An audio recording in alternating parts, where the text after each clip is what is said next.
Assalamualaikum kepada semua.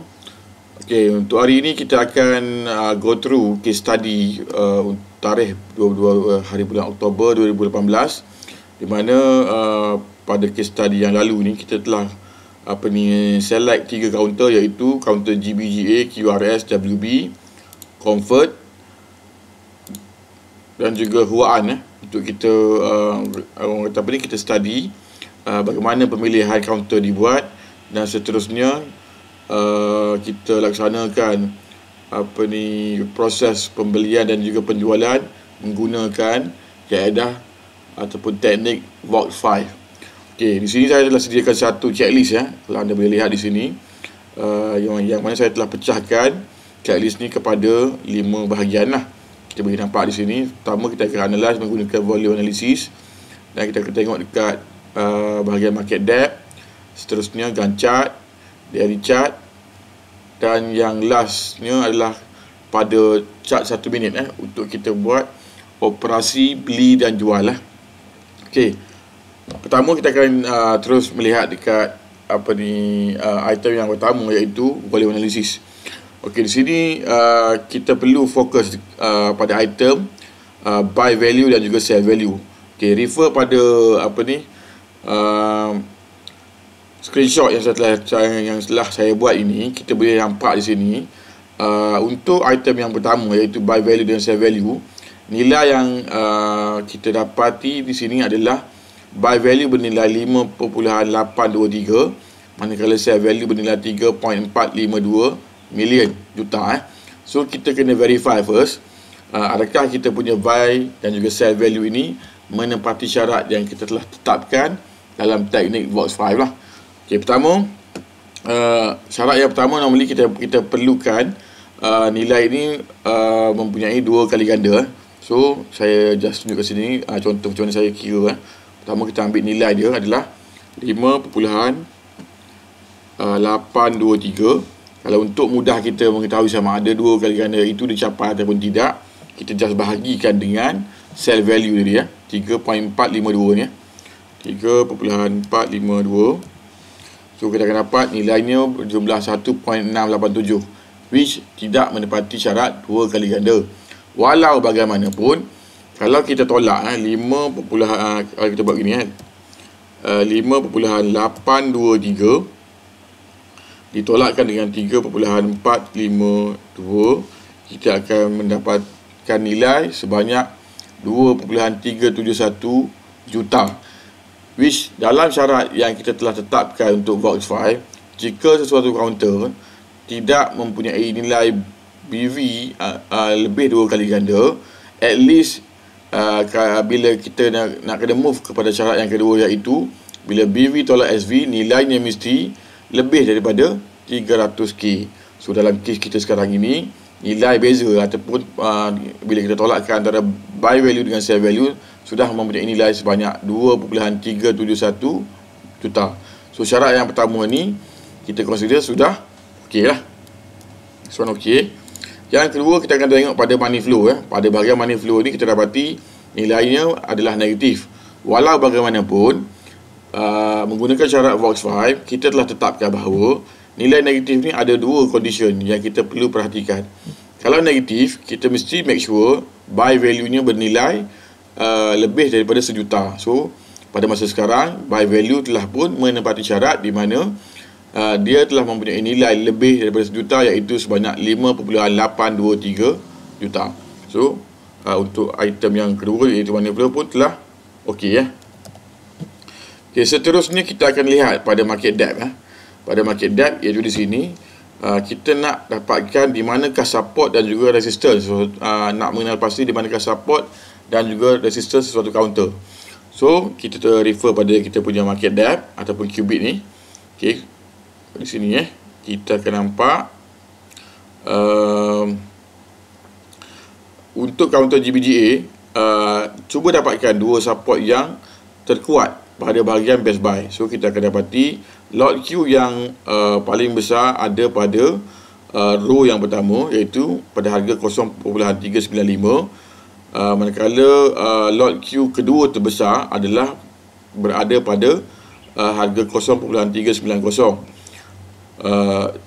oleh yang demikian kita nampak di sini telah terbentuk dua support yang agak kuat pada row pertama dan juga row kedua. Ini menunjukkan kaunter ini mempunyai kedudukan ataupun support yang cukup baiklah. Supportnya okey lah. Seterusnya kita akan lihat pada bahagian resistor, iaitu belah bezel, untuk identifikan di manakah kita punya resistor. Untuk itu juga kita kena cuba dapatkan nilai load Q yang terbesar yang ada pada bezel. Kalau kita tengok di sini, nilai yang terbesar adalah pada paras 0.410 dengan load Q sebanyak 3190 So ini adalah kita punya first resistance.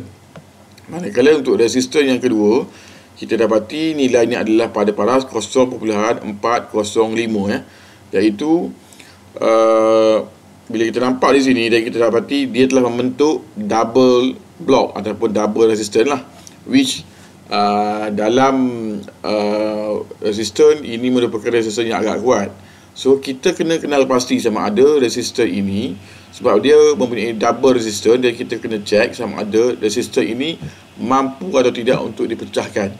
Jadi caranya adalah, biasanya apa yang saya buat adalah kita akan lihat bila ini berlaku, kita akan lihat dia ada satu syarat di mana BV tolak SV nilai ini mesti lebih besar daripada nilai ataupun daripada value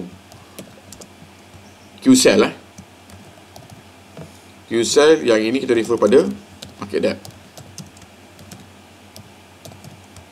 Bagaimana kita nak kira ni adalah begini. Pertama kita cuba dapatkan nilai, apakah nilai BV tolak SV dulu. Saya kira di sini BV kita bernilai kita dah dapat nilai tadi kita gunakan je sebanyak 2.371 juta kali SV nya. So kita nak tahu ini, kita tak tahu berapa nilai yang lagi. Untuk mengira nilai value Q cell ni, saya akan beritahu macam mana cara kita pengiraannya, di mana kita kena dapatkan kita perlu dapatkan nilai ambil nilai total load Q yang sedang Q pada masa sekarang, iaitu sebanyak 9778, dan ini dalam bentuk load. Kita kena convertnya kepada dalam bentuk unit, which kita nak kena times 100. Lepas tu kita kena times ataupun kita cuba dapatkan harga termahal yang ada pada Q sekarang ini, iaitu kalau kita dapat kat sini, yang paling mahal adalah yang pada kedudukan yang teratas iaitu sebanyak 0.420. So kita times 0.420 dan cuba kita kira berapakah nilainya yang akan kita peroleh. So kat sini saya akan gunakan kalkulator je. Ambil kalkulator kat sini. Kita kira 9778 kalikan dengan 100, dan lepas tu kita kalikan dengan nilai harga termahal, iaitu 0.420. So kita akan dapati nilainya adalah 410676 K lah. So letak kat sini 2.371 million nilai untuk BVSV definitely adalah lebih besar daripada nilai value Q cell tadi yang kita dah calculate sebanyak 410K 410K. Jadi ini menunjukkan bahawa even though resistor ini kita dapati ada dua layer yang berturutan, tapi nilai BVSV nya mampu, secara kasarnya mampu untuk mengandasi nilai keseluruhan nilai di bahagian sel lah. So ini secara umumnya boleh memberikan kita satu tafsiran bahawa operator ataupun orang-orang yang beli saham ni dan masih hold adalah agak ramai, dan kita boleh faham bahawa antara yang hold ini mestilah adalah operator lah. So sebab nilainya adalah cukup besar, iaitu sebanyak 2.371 juta. So kebiasaannya bila operator ada di dalam, kita boleh faham counter ini biasanya tidak akan jatuh. Dia akan push dahulu sebelum membuat sebarang kejatuhan lah. So, kita boleh anggap sekarang ni kita punya market depth untuk bahagian resistance pun dah okey lah. Seterusnya kita akan lihat support dan juga resistance pada gancak lah. Okey. Untuk ini kita akan gunakan harga semasa sebagai kita punya benchmark iaitu pada harga 0.395. So ini adalah gancak. Kita cuba dapatkan 0.395. Okey, saya cuba dapatkan dulu 0.395 di manakah dia? 0.395 berada pada paras inilah. 390 395. So 395 ini adalah berada di antara 37 sebagai dia punya support dan 40 sebagai dia punya resistance. Okey, macam yang saya beritahu sebelum ni, jika paras harga semasa berada ataupun tidak melepasi paras resistance, kita tidak akan membuat pembelian. Walau bagaimanapun, untuk pemilihan counter biasanya untuk BTST, jika ini berlaku, dibolehkan dengan syarat BVSV kita basically menepati syarat yang kita telah setkan dalam kriteria pemilihan counter ataupun kriteria buy and set BV and SV lah, iaitu mesti lebih daripada 2 kali ganda ataupun BV tolak SV melebihi 300k lah. So bila kita nampak di sini, so kita cuba kita lihat 0.37 dengan 0.40 0.37 jika anda lihat di sini merupakan resisten yang agak lemah. Walau bagaimanapun, lot Q di atasnya adalah agak tebal. So ini adalah satu petanda lah, menunjukkan bahawa counter itu menepati cirian gancak lah. Okey, nombor 2 kita akan lihat pada 0.40 0.40 di sini merupakan ataupun mempunyai lot Q yang agak lemah. So ini secara langsung memberitahu kepada kita bahawa counter ini mampu untuk memecahkan nilai 0.40 lah untuk pergi ke 0.410 sebagai lot Q yang terbesar, dan automatically bila lot Q yang terbesar kita boleh consider sebagai kita punya first PP lah. Okey. So untuk ini gancak, support dan resistance-nya kita dah check berada dalam keadaan yang okey lah. Okey. Resistance pun dah okey. Seterusnya kita akan lihat pada daily chart lah untuk nak menentukan cirian in term of candle dan juga kita punya indikator-indikator yang lain seperti Bollinger Band, EMA, MACD, Stochastic dan juga RSI lah. So kita refer pada daily chart. So pada daily chart, benda pertama yang kita perlu lihat adalah keadaan candle pada hari tersebut. So kita perlu pastikan dia berada dalam keadaan breakout lah. So sekarang ini kalau kita lihat kat sini telah berlakunya breakout candle, di mana candle pada hari sebelumnya berada pada paras 0.35 dan pada hari pada petang 19 hari bulan 10 ni candle telah pun breakout pada paras 0.395 lah. So definitely kita dah boleh nampak breakout telah berlaku lah. So breakout ini pula disertai dengan volume yang agak besar, melebihi volume average MA5 yang diwakili oleh garisan warna grey ni. Dan untuk semua RSI dan juga stokastik ni kita tak dapat nak membacanya sebab counter ni baru saja dalam I think dalam 2 minggu orang kata ni beroperasi lah. So untuk cirian yang kita ada, kita dah mampu tengok bahawa sekarang ini counter ini dah menepati syarat untuk pembelian dari segi daily chart lah. Seterusnya bila kita dah lihat yang itu, yang ini kita dah nampak tadi, tengok candle dan juga volumenya agak menarik. Bollinger Band sebab due to dia adalah counter yang baru tak dapat dilihat, so just letak mungkin ni lah, kita letak nil. MA3 pun sama lah sebab dia counter yang baru dan tak nampak nak dilihat secara jelas. Dan untuk MACD pun sama nil. Stokastik ni pun sama, tak dapat dilihat secara jelas. So seterusnya kita telah lihat sekarang ni kita ada 4 syarat untuk pemilihan counter, di mana daily chart ni syarat yang kita mampu lihat pada daily chart sekarang ini menunjukkan bahawa counter berada dalam keadaan bullish, di mana breakout telah berlaku Manakala untuk indikator tak dapat dilihat sebab kaunter ini adalah kaunter yang baru, so belum cukup data yang perlu untuk membentuk indikator-indikator inilah. Okey, seterusnya based on apa yang kita dah lihat pada item pertama, itu volume analysis, market depth dan juga Gantt chart, kita boleh simpulkan sekarang, Gantt chart dan juga daily chart, kita dah boleh simpulkan bahawa kaunter ini sudah memenuhi syarat untuk kita buat pembelian. So, okey, bila pembelian itu telah kita kenal pasti, kita akan bergerak kepada item yang number kelima, iaitu TF 1 minute chart, untuk membuat pembelian dan seterusnya melakukan aktiviti penjualan pada 22 hari bulan nantilah.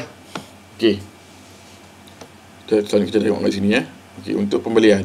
Pembelian syarat adalah pertama ni kita akan melihat pada indikator-indikator yang ada lah. Pertama, kalau untuk pembelian kita akan tengok price against Bollinger Band. So, kelihatan kedudukan price against Bollinger Band. So, kita dapati price berada di bawah, hampir menyentuh lower Bollinger Band, dan berada dalam keadaan sideways sebelum market close pada petang itulah.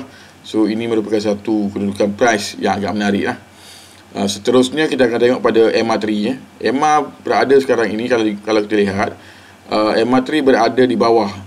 So, at the bottom lah, maksudnya sekarang ni dia hanya menunggu masa untuk rebound ke atas. Kalau bisa kedudukan yang ada sekarang sini MA3, tapi belum lagi orang kata cross MA10 dan juga MA20 lah.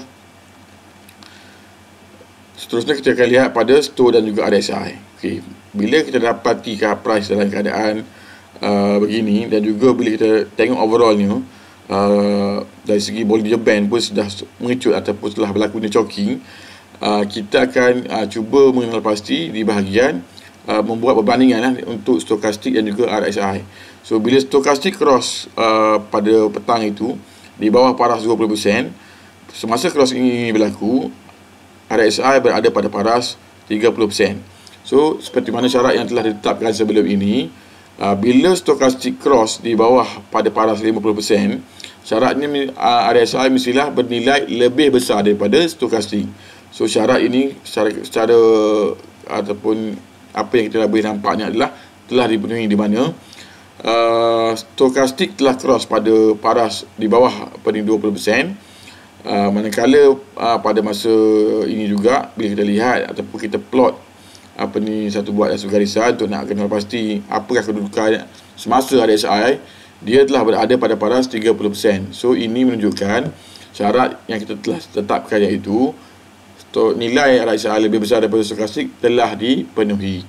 So, dengan keadaan ini, dan pada masa yang sama juga, kalau kita lihat pada MACD, kita dapati even though dia belum cross, tapi histogram barnya telah mula bertukar menjadi warna hijau, iaitu satu indikator yang cukup baik untuk membuat pembelian. So, daripada segi 1 minute chart, untuk teknik buy, kita dapati counter berada dalam keadaan bersedia untuk kita buat pembelian lah, ataupun kita telah boleh buat pembelian pada paras harga sekarang. Okey, so setelah pembelian dibuat pada paras 0.395, okey, kalau kita lihat pada kita punya checklist ni, dan kita dapati Bollinger Band tadi telah pun okey, kita telah check. MA3 pun walaupun dia belum cross, tapi berada pada paras terendah sekarang ini, dia boleh consider sebagai okey. Stokastik RSI pun memenuhi syarat, di mana RSI mempunyai nilai yang lebih besar daripada stokastik. MACD walaupun belum cross, tapi histogram bar ni dah hijau. Bila letak kat sini, okey lah. Okey, bila syarat yang ini dah okey, dan kita telah boleh buat pembelian pada paras harga semasa, iaitu 0.395. Okey, setelah pembelian dibuat, untuk hari seterusnya, kita akan cuba tengok sama ada pembelian ni di manakah tempat untuk kita buat penjualan lah. So, kalau kita boleh lihat di sini untuk GBGA, QRS, WB ni pada hari ataupun pada tarikh 22 hari bulan Oktober 2018, kita dapati price bermula pada pagi itu, iaitu pada pukul 9, telah naik sedikit. Selepas itu dia drop ke bawah, touch kita punya lower Bollinger Band, dan kemudian telah membuat reversal dalam reversal touch kita punya mid band, drop kepada lower band. After that dia break mid band, break mid band, dan seterusnya telah price telah keluar daripada Bollinger Band, which ini merupakan satu signal untuk penjualan lah. Selepas itu kita dapati signal sell ini pun telah wujud pada histogram bar, di mana histogram bar telah mengeluarkan signal sell di mana telah bertukar menjadi merah. So bila merah je kita tahu ini merupakan signal sell. Dan pada masa yang sama bila kita lihat pada RSI juga telah berlakunya overbought, iaitu satu cirian untuk signal sell lah. Dan selepas itu bila kita refer dekat stokastik pun benda yang sama kita dapati, di mana line merah dan juga line biru ni telah cross over line 80. So ini telah kesemua syarat ni telah menunjukkan bahawa penjualan telah boleh dilakukan. Walau bagaimanapun jika kita buat live trade, kita perlu verifikan data ini dengan market depth lah, as kita punya final conclusion sama ada untuk hold ataupun untuk terus membuat penjualan. Itu saja saya rasa. Bila kita dapati kat sini dan semua syarat telah dipenuhi, better ni kita akan tick dekat kita punya checklist ataupun kita letak sini okey lah.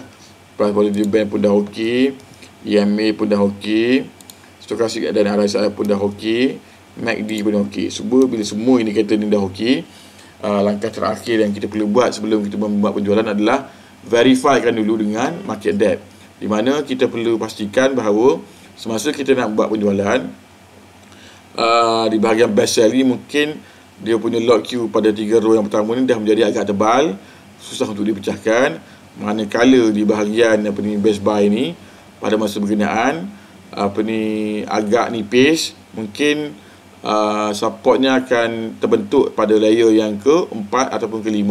So itu, bila keadaan itu kita jumpa, itu menunjukkan bahawa pada masa tersebut ada tempat atau masa ni untuk kita membuat penjualan, sebab pattern pada market depth sudah tidak sesuai untuk kita hold lah. Dan betternya kita terus proceed untuk buat penjualan. Ini adalah secara ringkasnya saya bagi tahu bagaimana kita decide sesuatu counter, dan seterusnya kita akan juga decide untuk membuat penjualan menggunakan teknik box 5. Dan untuk nak mudahkan, saya suggestnya kalau untuk yang lagi masih agak kekok untuk buat proses ni, menggunakan silalah gunakan kita punya checklist ni. You just buat macam ni, dan lepas tu you go through satu-satu bila membuat pemilihan counter, bila kita nak buat pembelian dan juga penjualan lah, supaya kita tidak miss step ataupun benda yang perlu kita lihat lah pada sesuatu counter. So ini adalah untuk counter GBGA, QRS, WB lah. Seterusnya kita akan lihat counter comfort pada hari yang sama juga, 22 Oktober. So saya akan go fast sikit untuk yang this time. So kita akan tengok kat sini. Pertamanya kita akan lihat pada buy dengan sell value, di mana buy dengan sell value ada, kalau kita lihat di sini, buy value dah bernilai lebih pada 1 juta, sell value dalam 600 lebih. So dia tidak di mana pada syarat pertama, iaitu 2 kali ganda. Walau bagaimanapun untuk 300k tu, beza antara BVSV dah dipenuhi. Di sini money value ni negatif, tapi okey sebab buy value ni telah bernilai 1 juta lah, lebih dari 1 juta. So selanjutnya kita akan lihat pada company market depth lah, di mana market depth ni kalau kita lihat di sini support agak strong di mana pada paras tertinggi adalah pada paras 0.885, which yang menariknya dia adalah berada pada 3 layer yang pertama, diikuti yang keduanya adalah di bawah ni. So yang ini kita tak penting sangat, sebab yang paling penting adalah 3 row yang pertama, which kita dapati pada 0.885 ni merupakan queue yang paling tebal dalam keseluruhan queue yang ada untuk counter comfort pada petang tu lah. Okay, so kita nampak kat sini supportnya dah ada. Di belah best sell kita dapati lot queue ni memudahkan untuk price betul bergerak. So nampak dia pada awalnya agak nipis, di tengahnya tebal, nipis, dan kemudiannya tebal balik. So kita nampak, kita kena ingat bahawa pergerakan harga normally akan bergerak dalam keadaan bertangga. So ini definitely atau meet kriteria pergerakan harga yang normal lah. So kita akan dapat TP ni ataupun resistance ni pada paras 0.910 dan juga pada paras 0.920 lah. So in terms of intraday chart pun kita dapati walaupun price bergerak daripada bawah ni dan dia adalah kembali kepada closing price sebelumnya, tapi pada bahagian petang dia telah membuat new game lah, di mana dia start daripada paras closing price malam, terus membuat kenaikan dan maintain close di atas paras kenaikan lah. So ini juga merupakan satu cirian untuk uptrend lah. Okay, pada chart kita lihat tadi pada paras harga 0.90, okay, di sini 0.90, kalau kita lihat 0.90 adalah di sini so di depan ni ada support di 91 dan resistance ni adalah pada 96 So 91 dan 96. So 91 96 kita lihat kat sini. Okey. 91 mendapati ciri di mana resistor tu agak tebal. 96 ni adalah merupakan nilaian next tipis seterusnya lah. So dari segi strukturnya kita dapati nilai resistor ni menepati syarat nilai resistor pada gancat lah. Okey, seterusnya kita akan lihat pada daily chart. Kalau kita nampak kat sini breakout telah berlaku di mana price close pada petang itu adalah pada paras 0.9 dan telah break away kita punya previous price candle, iaitu pada paras 0.885 So volume dilihat di sini lebih besar daripada volume semalam. MACD dah bertukar pada warna hijau, cross dah berlaku. RSI dan stokastik kita tengok pada crossing ni berlaku, nilainya adalah RSI bernilai lebih tinggi daripada nilai stokastik pada masa crossing ni berlaku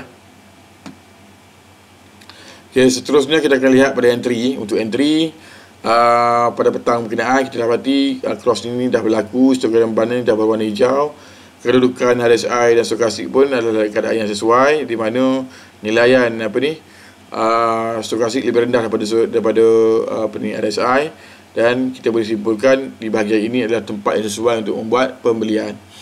Dan result kita dapati counter ni telah pun membuat satu kenaikan yang agak tinggi, di mana dia juga menepati cirian untuk sell kita, di mana seperti yang saya telah beritahu sebelum ini, bila price break Bollinger Band, kita perlu jual bila mana price itu cross, ataupun bila mana MA3 ini cross kembali, cross ke dalam Bollinger Band itu di bahagian inilah.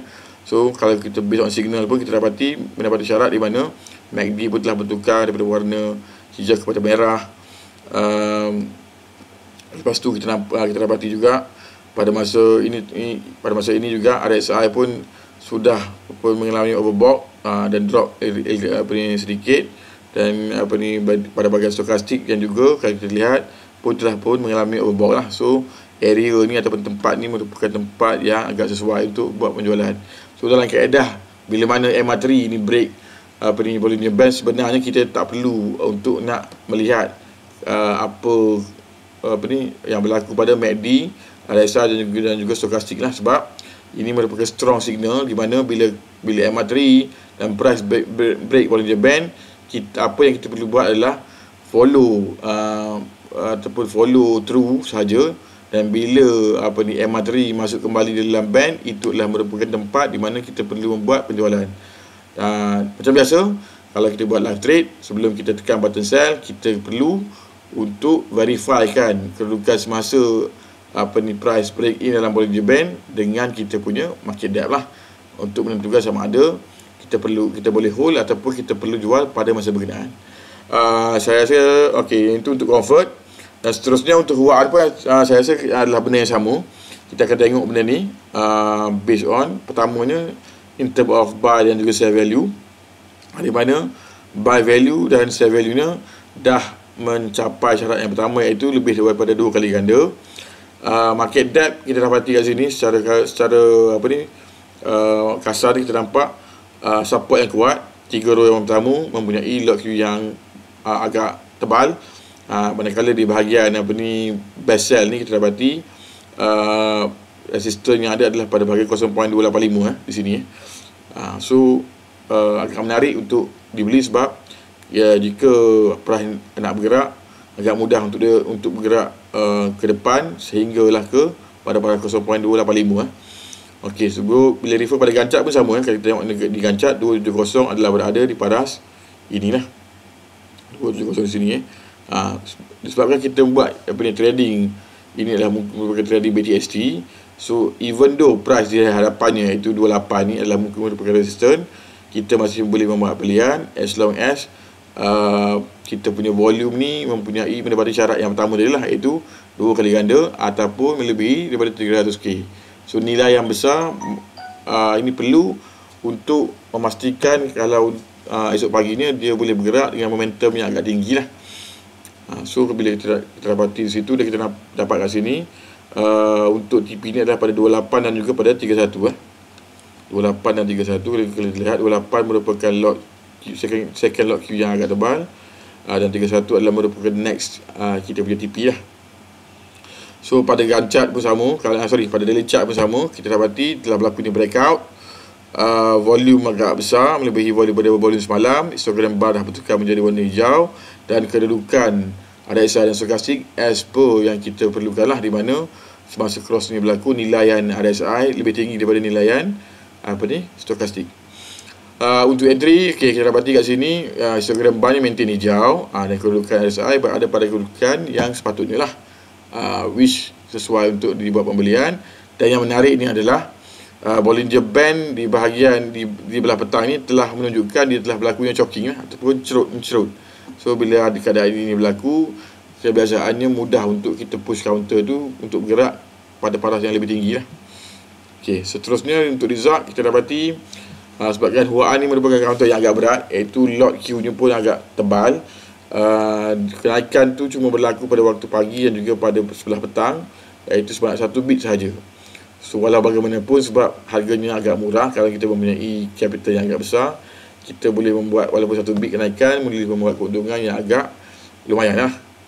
So untuk penjualan kita gunakan teknik yang telah diajar, iaitu bila price touch Bollinger Band, apa yang akan berlaku adalah kita kena verifykan dengan signal-signal yang lain, iaitu MACD mesti bertukar kepada warna hijau, hijau bertukar kepada warna merah, dan juga RSI dan stokastik mesti berada dalam keadaan overbought lah. So bila ini berlaku, sebelum tekan bottom buy, sila verifykan dulu dengan market depth. Pastikan dengan market depth di mana resistannya dah bertukar daripada nipis kepada tebal, dan kalau support pun sudah menjadi semakin nipis. So bila keadaan ini berlaku, kita nak kena faham itu adalah tempat di mana kita perlu jual. Kalau untuk hold, kita perlu pastikan support still strong, resistannya agak nipis ataupun tak tebal lah untuk counter move forward. So kalau itu berlaku, dan kita boleh hold counter berkenaan. So untuk kali ini saya rasa itu saja daripada saya. Kita akan sambung nanti untuk case study yang berikutnya lah. Okay, sekian. Terima kasih. Assalamualaikum.